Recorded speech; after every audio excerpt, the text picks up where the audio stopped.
Ini proses pengambilan air aren.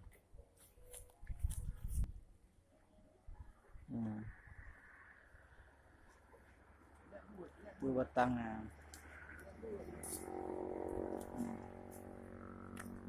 Aren.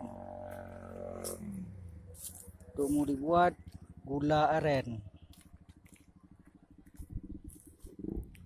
Ini batangnya.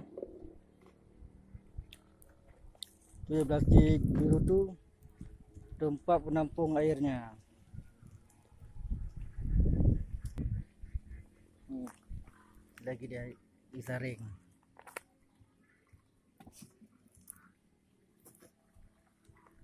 Sudah diproses, sudah saring, sudah siap diminum. Tuh, ini proses. Jalurnya turun terjang. Kalau preset langsung jatuh ke jalan sana.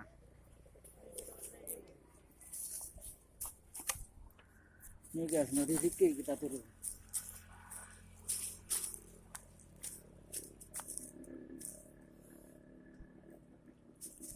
Langsung guys. Proses pengambilan air aren. Nah, ini dia, harus potong keluar airnya.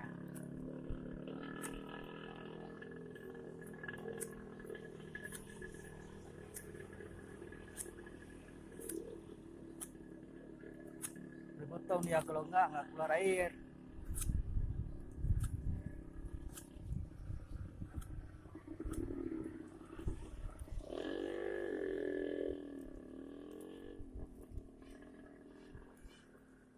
Bawang, jopling.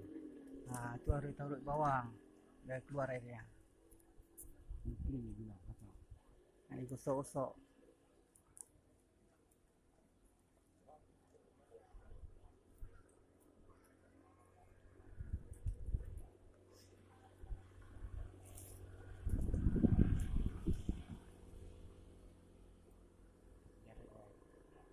Ya kan? Nampak guys, menetes airnya.